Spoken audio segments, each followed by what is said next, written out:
Hi, welcome to our channel where we share the most intriguing stories. When a quiet Nevada retiree crosses paths with a power-hungry HOA president, his peaceful suburban life turns into a battlefield. Secret patrols, fake enforcers, and midnight raids push him and his MMA-trained son into a fight for freedom, one house, one lawsuit at a time. I've lived in this house for 12 years, quiet corner of Nevada. Modest one-story home with a covered porch, a reliable internet connection, and a backyard big enough to remind you what space really feels like. Nothing fancy. Just clean air, distant mountains, and no one banging on my door at odd hours. Or so I thought. My name's Dan Harding. I'm 55, widowed, semi-retired IT consultant, and allergic to drama. I moved here to be left alone, and until recently, that's exactly how it was. The neighborhood's governed by a homeowners association, but they've always kept to themselves. Annual newsletters, occasional notices about trash pickup delays, and once a strongly worded email about someone using colored mulch. That was about as exciting as it got, until the election. A few months back, the HOA voted in a new president, Karen Douglas. Blonde bob, yoga pants, eyes like twin laser pointers. She came in like a political candidate on a holy mission, talking about order, enforcement, and community integrity. Day one, she replaced the welcome sign at the neighborhood entrance with a massive banner that read, Pride, Security, Standards. I knew we were in for something. It didn't take long before I got my first notice. Found it taped to my front door like a bad Yelp review. A typed letter, no signature, stating that my front floodlight was overly luminous and disturbing the harmony of nighttime aesthetics. I didn't even know that was a thing. A few days later, I got another. Vehicle not aligned properly in driveway. Front bumper 2 degrees off HOA recommended axis. I read it 3 times, thought it was satire, then went outside and stood next to my car trying to see the imaginary line I'd apparently crossed. At first, I just ignored them. Paper goes in recycling, and I go back to my coffee. But then came a third one.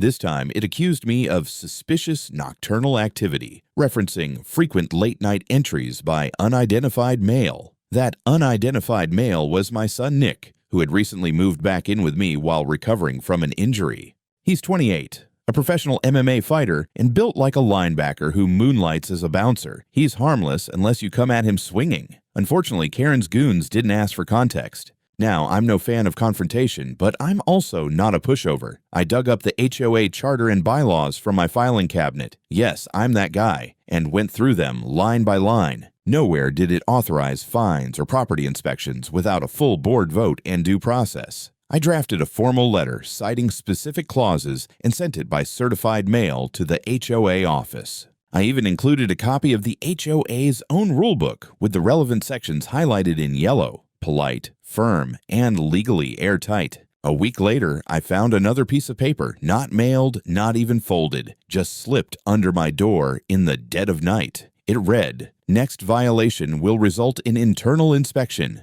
That was it. No letterhead, no name. Just those words in bold 12-point font. That's when I realized something was off. This wasn't bureaucracy anymore. It was a warning. Nick didn't take it lightly. He's got good instincts, and the whole thing smelled like prelude to something worse. That night, we walked the perimeter and installed motion lights. The next morning, he ordered a full home security system. Cameras, sensors, live alerts, the whole 9 yards. If they're planning to pull anything, he said, they're not going to like what they find. And just like that, my peaceful little patch of desert suburbia started to feel less like home and more like a sandbox someone else wanted to play king in. 2 nights after that anonymous note was slid under my door, I noticed the black SUV. It rolled past my house slow enough to make you feel watched. Tinted windows, matte finish, with HOA Enforcement Division stenciled on the side in silver block letters. It looked official, too official, the kind of branding meant to intimidate, not inform.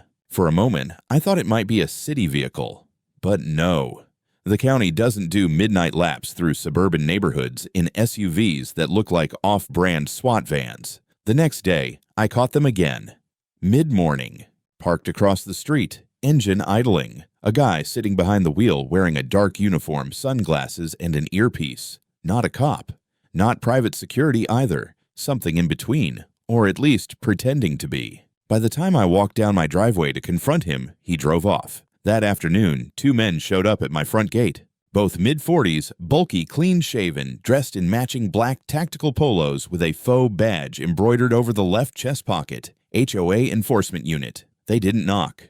They just stood there staring at the house like they were waiting for something to happen. I stepped outside with my phone already recording. "Can I help you?" I asked, keeping my tone flat. "Good morning, sir," said the taller one. "We're conducting a routine inspection in coordination with the HOA's Public Safety Initiative. We need to verify compliance regarding external lighting and potential gas hazards." "Funny," I said. "There's no mention of any initiative in the HOA charter, and I don't recall the board voting on this. We've been authorized by the president to perform on-site evaluations." "Authorization doesn't equal legality," I replied. "You're not licensed inspectors. You're not city code enforcement. You're not even registered private security." They paused. That hesitation told me everything. I pointed to the small "No Trespassing" sign near my mailbox. "You step onto my property, I'll consider it trespassing. HOA rules don't override state law. You got paperwork? Let's see it." One of them pulled out a folder and handed me a single laminated page that looked like it had been cooked up on Microsoft Word the night before. It had a stamp. Just a circular logo of the HOA with the words Enforcement Division underneath it. Not a seal, not a court order, just a glorified flyer with clip art and bad kerning. "Have a nice day, gentlemen," I said, and closed the gate in their faces. That evening, Nick rewired our motion sensor lights to include a recording trigger. Every time someone came within 20 feet of the front steps, the camera would log footage to a local drive and the cloud. He also installed 2 floodlights in the backyard and 1 by the side entrance, bright enough to fry a mosquito in flight. If they came back, they'd be lit up like actors in a police procedural. I didn't sleep well that night. I kept thinking about the way those men didn't flinch, didn't laugh, didn't wink. They believed in whatever this was. Either Karen had found true believers, or she was paying people who couldn't spell due process to play pretend cop on her behalf. I wasn't sure which option disturbed me more. The following day, I got a call from my neighbor, Layla Rivera. She's a sharp attorney in her 40s, moved into the neighborhood 5 years ago. She'd gone toe-to-toe with the HOA before over a garden shed of all things, and she had the scars to prove it. "Dan," she said without preamble, "you've been targeted." "Yeah, I figured that part out. They've formed a shadow committee inside the HOA board. It's not public, not voted on. Karen's calling it the Internal Integrity Wing, which sounds like something out of a dystopian novel. They're trying to enforce HOA policies with a private enforcement arm. Is that even legal? It's a gray area until someone sues. They're pretending to be security, but there's no registration, no state licensing. They're not listed in the Nevada DPS registry. That makes their operation illegal, and no one's stopping them. Most people are too scared or too apathetic. You'd be surprised how fast folks will trade freedom for peace and quiet when someone knocks on their door in a uniform." She offered to help if things escalated, court filings, protective injunctions, whatever it came to. I thanked her, told her I'd hold off. I still hoped this was Karen overplaying her hand, that she'd step back once she realized we weren't going to be steamrolled. But later that night, I found something in the hedges by the side gate. Half buried in the gravel was a tiny black device, a wireless earpiece. Someone had dropped it or left it behind. I brought it inside, put it in a plastic bag, and added it to the small folder Nick had labeled Evidence. HOA Stupidity. We weren't playing house anymore. This was something else. Organized, systematic, and escalating. I looked out the window, past the motion lights, into the dark street beyond. I didn't see the SUV, but I felt it. Watching, waiting. It happened at 5:07 in the morning. I remember the time exactly because the sound that ripped through my front hallway jolted me awake like a firecracker under the bed. The kind of sound that doesn't belong in suburbia. A deep, crunching boom followed by the splintering of wood and the sharp squeal of metal giving way. For half a second I thought we were being robbed. Then I heard the boots. Heavy footsteps. 4 sets. Charging in fast. Before I could reach the hallway, I was blinded by flashlights. Bright white beams slicing through the dim interior like searchlights in a prison yard. Voices barked orders with mechanical urgency. "Basement access. Gas alert. We need immediate entry." They weren't police. That much I knew by the uniforms, black tactical gear without badges, just Velcro patches that read HOA Enforcement Division in all caps. One of them had a plastic clipboard. Another held what looked like a cheap breathalyzer. The guy in front, stocky with a buzz cut, shoved a piece of laminated paper into my face. "Suspected gas leak reported," he barked. "We need access to your basement. Now." "You just broke into my house," I shouted, still in my damn bathrobe, heart pounding. "Where's your warrant? Who the hell do you think you are?" He ignored me and pushed past, heading toward the back hall. Another grabbed my arm, tight grip, too tight for inspection. I yanked back, stumbled, nearly fell into the entry table. That's when Nick's door flew open. He came out fast and barefoot, wearing nothing but gym shorts, still half asleep, hair a mess, but his posture said one thing: "You picked the wrong house." The closest intruder turned, clearly underestimating what he was about to get hit with. Nick didn't even speak. He just moved. A front kick, lightning fast, caught the guy square in the gut. The man went flying backward into the coat rack, which snapped in half on impact. The next one stepped forward, raising his hands like he was trained, but Nick slipped around his flank and hit him with a clean elbow to the jaw.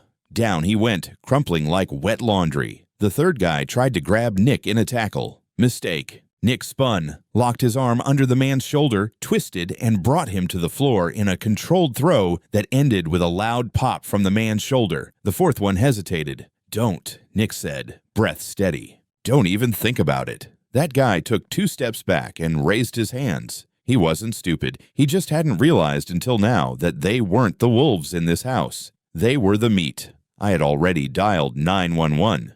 My voice was shaky when I gave them the address, but I made damn sure to emphasize the words home invasion, unauthorized entry, and armed personnel impersonating law enforcement. The dispatcher asked if we were safe. I looked over. Nick was standing over the 3 bodies, chest rising and falling, fists loose at his sides. One guy was groaning on the floor, clutching his shoulder. Another had blood on his mouth. The last was trying not to breathe too hard. "I think we're good," I said.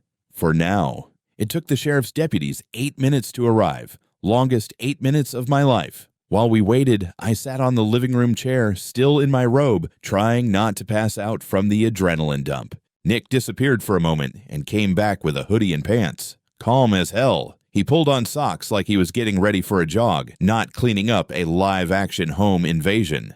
"Think they'll send more?" he asked. I looked at the busted front door, hanging half off the frame, and the gouges in the wood floor where boots had scraped through. If they do, we're charging admission next time. When the cops finally showed up, things got complicated fast. The 4 intruders were on the floor, one of them clearly needing medical attention. They had tactical gear, official-looking documents, and a story that sounded like a parody of due process.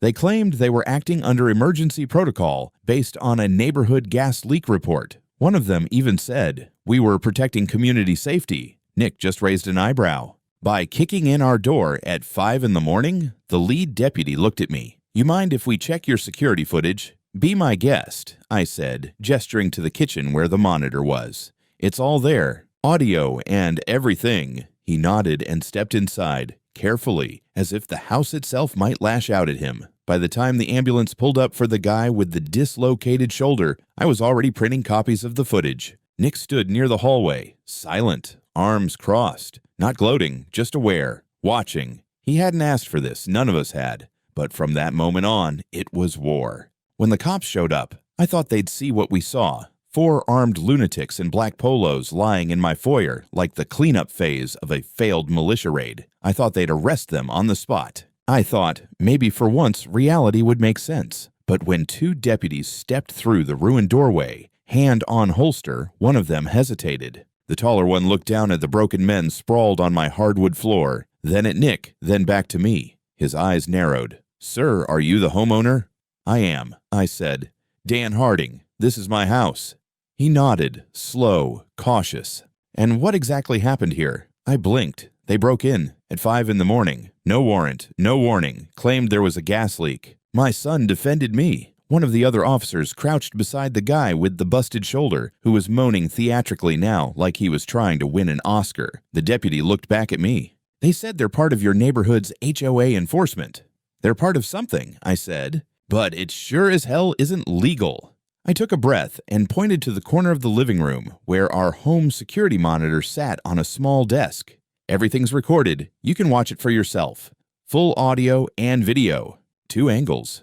They followed me over. I pulled up the footage. Clean, crisp, time-stamped. The moment the battering ram struck, the men pouring in like they were breaching a hostage situation. One grabbed me. Another barked something about the basement. The full view of Nick coming out of the hallway like a ghost and methodically folding them like chairs at a church social. The deputy let out a low whistle. "Jesus Christ," he muttered. "They didn't even knock." "Yeah," I said. "That's kind of the point." We handed them the laminated paper one of the men had flashed at me during the raid. It looked even dumber in the daylight. A piece of clip art garbage with the words Emergency Entry Authorization, HOA Internal Safety Division. It had no signature, no address, just a bold HOA logo and a completely fictitious statute number. The deputy took it and looked at it like it might start smoking in his hands. "We're going to need to make some calls," he said. Nick stood off to the side during most of this, arms crossed. Quiet. He looked like a guy who'd just walked out of a ring, not sweating, but ready if round 2 started without warning. Not long after, a white Lexus SUV pulled up outside, tires crunching the gravel with deliberate authority. And there she was, Karen Douglas, hair pulled back tight enough to cause migraines, clipboard in hand, lips pursed into a frown like she was sucking lemons through a straw. She strode past the police tape like it was beneath her, marched right up to the porch, and said, "What exactly is the problem here?" The lead officer raised an eyebrow. "Ma'am, who are you?" "Karen Douglas, president of the HOA." She said it like she expected trumpets to sound afterward. This was an authorized inspection under the HOA's Emergency Infrastructure Clause. We received reports of a possible gas leak and were exercising our community safety prerogative. The deputy blinked, then turned slowly to me. I nodded slightly, just enough to say, "This is the nutcase in charge." "Do you have any legal documents to support this inspection?" the deputy asked. Karen handed over a packet, more printed nonsense. Several pages of fake policy blurbs, invented authority, and one pseudo-legal chart that looked like it had been downloaded from a conspiracy forum. She talked fast, too fast. Used phrases like emergency compliance ordinance and internal rapid response mandate. The officer wasn't buying it. I stepped in. "These aren't real. The HOA doesn't have authority for forced entry. There's no clause like this in the bylaws." I checked myself, and I've got them printed if you want to compare. The deputy gave Karen one of those long professional stares, the kind where he didn't say anything for a full 3 seconds. That pause said more than any threat ever could. "Ma'am," he finally said, "you and your enforcement personnel are going to need to stay put while we make some calls." Layla showed up not long after, dressed like she'd stepped out of a courtroom, even though it was barely sunrise. She'd been up, probably monitoring the whole neighborhood through some caffeine-fueled sixth sense. "Dan," she said, heard the bang from down the block. She surveyed the wreckage, the dented door, the blood on the floor. Her eyes hardened when she spotted the faux officers on the porch, being treated by EMTs like they were wounded heroes. She wasted no time. "These men are not licensed private security. The HOA is not a registered security authority. They've violated state law on at least 3 counts, and I can list them right now if you'd like." She handed one of the deputies a manila folder full of citations, legal codes, precedent cases. I love prepared people. She was practically frothing legal ammunition. The cops didn't cuff anyone that morning, but they separated everyone and started asking the right questions. One deputy got on the phone with the state licensing board. Another called his captain. The guy with the dislocated shoulder was hauled into an ambulance, complaining the whole time about being attacked while serving his duty. Nick didn't say a word through most of it. He just stood near the broken door frame, arms folded, watching, observing. When the sun finally broke over the rooftops, I realized we were still standing in what used to be my peaceful little living room. And now it looked like the opening scene of a lawsuit. The first sign that things were about to get worse came just after lunch when I got a call from a restricted number. The voice on the other end didn't identify himself. Didn't need to. "This is a courtesy warning," the man said flatly. "You've assaulted legally appointed HOA safety personnel. There will be consequences." Then he hung up. I stared at the phone for a long second, then set it down and went outside. Nick was already fixing the front door, half a drill in one hand, sweat on his brow. He looked at me like he already knew. Something happened? They're doubling down, I said. And they think we're going to fold, he grunted.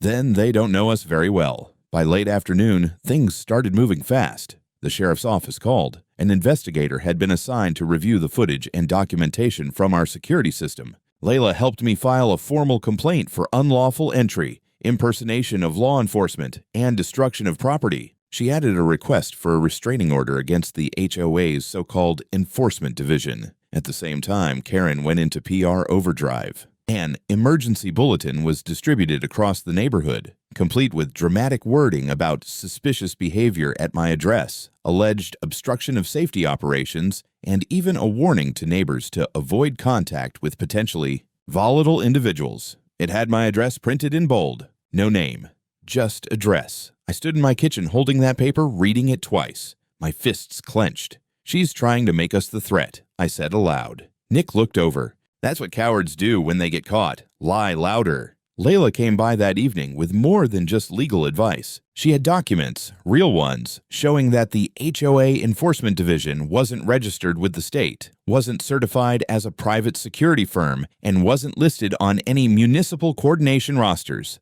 The uniforms, purchased from a website specializing in tactical cosplay. The SUV, registered under a shell company that led back to a P.O. box, leased under the name Douglas Residential Services, LLC. It gets better. One of the men Nick had taken down, our friend with the busted shoulder, had a LinkedIn profile listing his current employment as personal logistics coordinator for a company in Reno that, as of this week, no longer existed. A few reverse searches and some digital sleuthing from my IT background, and I found more. His address was fake. The references on his page were fake. Even the business license for the so-called firm they worked under expired 2 years ago. Karen wasn't just building a private army. She was building it on a foundation of fiction. I forwarded everything to the investigator with a neat little note. "Please find attached the resumes of your would-be suburban Gestapo." The next day, the sheriff's office began pulling threads. One deputy came by for a formal interview. I handed him printed security footage, phone logs, the forged authorization letter, and a signed affidavit Layla had drawn up. He took it all without comment, but I saw the look in his eyes, someone realizing he was sitting on the edge of a scandal. Then came the big one. We found the money. Layla called me that night with a voice like someone who'd just found a body in the woods. "She's been laundering HOA funds," she said. "I've got bank trails." Karen had been moving quarterly maintenance fees, dues paid by every homeowner in the neighborhood, into an operational emergency fund that didn't exist before she was elected. From there, the money vanished into accounts tied to her brother's so-called private security company and 2 other businesses in her name. We tallied the numbers. Over $120,000 across 2 quarters. Unaccounted for. Mislabeled. Hidden in line items like community preparedness training and equipment depreciation. "She created a paramilitary group using HOA funds," I said. That's a RICO case waiting to happen." Nick looked up from his laptop. "So, what do we do?" "We build a bomb," I said. "Not the kind with wires, the kind with affidavits, bank statements, and legal precedent. And when it drops, Karen's empire goes with it." Layla filed a motion for discovery the next morning. The sheriff's office launched a parallel investigation, and we were granted temporary protection from HOA entry, fines, and contact. But then Karen retaliated. A new envelope showed up in my mailbox. Certified, fancy paper, HOA letterhead. It was a lawsuit, filed in small claims court. The charge: assault on designated neighborhood officers during performance of duty, seeking $15,000 in damages and a restraining order against Nick. She was suing us. Nick read it once, then folded it in half and set it on the table like it was junk mail. "You want to laugh or scream?" I asked him. "Neither," he said. "Let's bury her with evidence." We walked into the courthouse that Monday with nothing but evidence and anger. Nick wore a suit. It didn't fit him quite right. His shoulders strained the fabric, and the tie looked like it had been tied by someone who'd watched a YouTube tutorial on mute. But he walked with the kind of calm that unsettles people. I carried the folder, thick, overstuffed, organized like a damn prosecutor's briefcase. Small claims court. That's where Karen wanted her battle. A tidy little venue, low-stakes optics, easy to manipulate. She probably thought we'd come in fuming, look unstable, and give her the optics she needed to paint us as dangerous, litigious aggressors. What she didn't expect was precision. Her lawyer was a weasel in a blue blazer with a neck like a vulture and a voice like a man who bills by the comma. He stood up, referred to Nick as a trained combatant, described the HOA's mission as neighborhood integrity through safety infrastructure, and used the word duty more times than a war movie. "Your Honor," he said, "these individuals attacked my client's personnel while they were performing an emergency inspection. My client regrets the damage done to Mr. Harding's door, but the concern for community safety outweighed procedural constraints." I could practically see the judge's eyebrows lifting into orbit. We took our turn. Layla was with us, not officially representing, just assisting with documentation. Nick remained silent the entire time, arms crossed. I presented the footage. 2 angles. Entry, impact, voices shouting, no visible warrant. Then Nick, methodical, controlled, neutralizing the threat like a well-trained pressure valve. I presented the forged documents, the made-up policy numbers, the non-existent statutes. The licensing report from the state showing 0 authorization for any HOA enforcement division. Then came the bank statements. Layla stood and delivered those herself. She handed copies to the judge, pointed out the missing funds, the shell accounts, and the direct transfers to companies tied to Karen and her brother. She didn't shout. She didn't embellish. She just read numbers. Cold, factual, lethal. Karen was in the room, front row, red blouse, arms crossed, expression frozen somewhere between rage and indigestion. Her lawyer tried to object, said it was outside the scope of the case. The judge let him finish, then leaned forward, removed his glasses, and said, "Son, if this woman's organization broke into a man's house at 5 in the morning, filed a retaliatory lawsuit using falsified credentials, and diverted community funds to do it, you're going to need to sit down and listen real carefully." The court dismissed the HOA's claim on the spot, with prejudice, which meant they couldn't file again, and the judge recommended that the district attorney review the case for potential criminal investigation. But it didn't stop there. That night, I received an email from someone I didn't know. A neighbor from 3 streets over, then another, then 5 more, all describing similar encounters. Sudden inspections, strange men in uniform knocking on doors at odd hours, warning letters, citations for things like unsanctioned porch decor or excessive wind chimes. One guy had been fined for unauthorized festive illumination. It took me a second to realize he meant Christmas lights.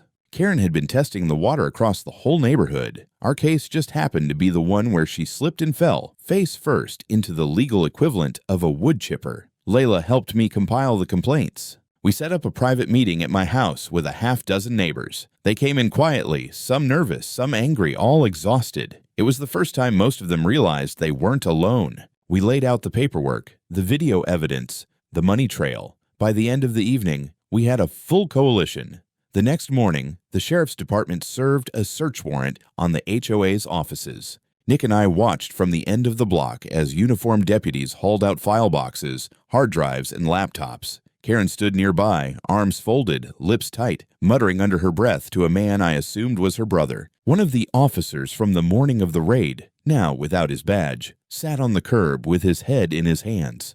I took a photo, just one, for the record. That evening, I made myself a whiskey, sat on the repaired porch, and watched as neighborhood kids rode bikes past the now empty black SUV parked down the street. Its decals had been peeled off, its authority stripped. For the first time in weeks, the silence felt earned. I didn't expect to get a call from the district attorney himself. He introduced himself in that formal but friendly tone you only hear from men used to hearing lies for a living. "Mr. Harding, I've reviewed the footage and your documentation. We're initiating a formal inquiry into HOA leadership and the misuse of funds under Ms. Karen Douglas. I'd appreciate your cooperation as a primary witness." Primary witness. Never thought I'd hear those words aimed at me. Not in a case like this. We scheduled the meeting for the following week. In the meantime, things in the neighborhood went from tense to volatile. The HOA office stayed shuttered after the raid. Its windows were papered over, mailbox locked. No new memos came, no patrols, no more men in fake uniforms parked down the street. And yet, the damage lingered. A few board members began resigning, quietly, without explanation. Karen's inner circle was crumbling. Rumors swirled that one of them had flipped, agreed to cooperate in exchange for immunity. Another neighbor said she saw Karen screaming at a man in her driveway one night, waving a stack of shredded papers in one hand and a cell phone in the other. Nick joked she was probably trying to eat the evidence. Then came the subpoenas. Residents started receiving formal notices to appear before a state oversight board for HOA conduct. Some were being investigated for complicity. Others, like me, were being asked to provide testimony. Layla was in the thick of it, coordinating statements, helping homeowners prepare their evidence, compiling a timeline that made Watergate look like a bookkeeping error. One evening, we hosted a neighborhood meeting in my backyard. It wasn't fancy, just a circle of folding chairs and a folding table covered in lemonade, cookies, and a massive stack of files. 20 people showed up. That was 20 more than ever attended the official HOA meetings. Layla stood in front and laid it out plainly. There was no vote authorizing the formation of any enforcement body. The use of HOA funds to finance private security without board oversight is illegal under Nevada law. Karen forged meeting minutes, falsified approvals, and rerouted payments into shell entities controlled by her brother and herself. That's felony-level fraud. The air was heavy. Some residents looked stunned. Others just nodded slowly, as if they had suspected but never dared to believe it. One man stood up. Mr. Porter, retired school principal, quiet, polite, never so much as raised his voice in the years I'd lived here. I paid a fine last month for not trimming my hedge. $200. The letter said if I didn't pay within 10 days, my house could be liened. He held up the receipt. I want that money back. I want all of it back. That lit the fuse. Others joined in. Fines for flower bed violations, noise citations for barking dogs, alleged violations of invisible property line markers.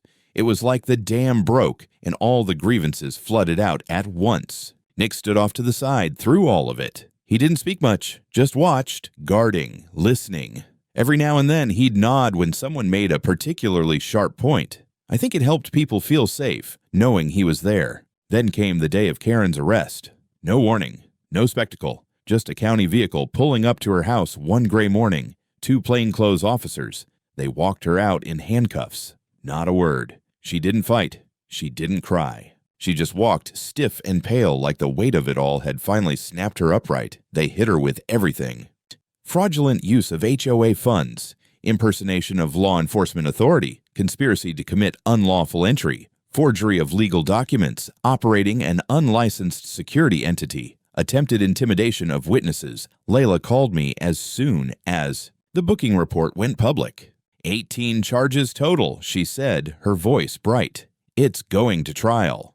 The fallout was immediate. The HOA was declared non-functional by a municipal audit. A court-appointed trustee was sent in to oversee operations pending dissolution. A full forensic accounting team was assigned to examine the last 3 years of financials. Early numbers estimated over $150,000 unaccounted for. I sat with Nick on the porch that evening, sipping iced tea, looking out over a now quiet street. She thought she could build her own little empire, I said, turn a neighborhood into a dictatorship. Nick shrugged. That's the thing about power. People like her never check the wiring before they flip the switch. We sat in silence a while. A cool breeze moved across the street. For the first time in weeks, it didn't feel like someone was watching. Then Nick stood, stretched his arms, and grinned. You think the court would let me keep one of those fake badges as a trophy? Exactly 32 days after they kicked in my front door, I installed a brand new one. Reinforced frame, smart lock, the kind you can't open with a boot, and a fake badge. The porch had been rebuilt, too. New steps, fresh railing, even a coat of walnut stain. Funny how a place can look brand new once you purge the rot from beneath it. It wasn't just my house that changed. The whole neighborhood felt different now. Less afraid, more present. I saw people walking their dogs with their shoulders relaxed. Folks waved again. One man I'd never even spoken to before handed me a 6-pack of beer and said, "Thanks for taking the hit for the rest of us." I didn't correct him. I just accepted it. Karen Douglas was behind bars, sentenced to 18 years without parole. The court didn't hold back. The evidence was overwhelming. The judge called her operation a neighborhood-level abuse of power with criminal intent. Her brother caught 5 years for conspiracy and wire fraud. 2 other board members took plea deals, testified against her in exchange for leniency. The so-called HOA Enforcement Division was exposed for what it was, an illegal, unlicensed crew of glorified thugs. Most of them walked away with fines and probation except one, the same jackass who tried to twist my arm that morning. He got 5 years for felony assault and impersonating an officer. Nick had testified against him, didn't gloat, just laid out the facts like a man who didn't need to throw a punch to make it count. The HOA, dead. The city officially dissolved it after a hearing that was so short it could have been mistaken for a coffee break. In its place, the county assigned a temporary property management group, neutral, administrative, boring as oatmeal, which is exactly what a neighborhood governing body should be. No more uniforms, no more inspections, no more lunatic presidents trying to build empires in cul-de-sacs. The day after the dissolution, I put up a new sign above my mailbox. Clean white background, black letters. It read, "This home is private property, not governed by HOA jurisdiction." Layla laughed when she saw it. A little on the nose, don't you think? I shrugged. If they ever come back, I want the message to be visible from orbit. Nick was finally cleared to resume training. His doctor gave him the green light, and he practically sprinted to the gym. The kid needed it. Fighting is in his bones. But before he left, he helped organize a backyard BBQ. Said we needed to do something normal for once. It turned into a neighborhood gathering. Tables, chairs, burgers, kids running around with sidewalk chalk. You could smell cedar smoke and hear laughter again. People toasted each other, swapped stories, laughed about wind chime fines and fake badges. They laughed because the danger was gone, and because it was the kind of laugh that only comes when justice actually shows up. One man from city council dropped by. Young guy, rolled up sleeves, campaign-style charisma, but surprisingly grounded. He walked over to me, held out his hand, and said, "Mr. Harding, I just want to say, you did this neighborhood a favor. You didn't back down. That matters." I didn't have anything poetic to say back, just shook his hand and nodded. As the sun dipped behind the houses, Nick walked over and handed me a beer. Cold, smooth, simple. He looked at the porch, then the yard, then at me. "You ever think about moving after all that?" I took a sip, thought about it. But this place, this is home. And besides, the idiots already blew their chance. Try again, and they'll wish we only had one fighter in this house. We clinked bottles. And in that moment, under the strings of cheap patio lights and the fading echo of laughter, I knew one thing for sure. They'd kicked in the wrong damn door.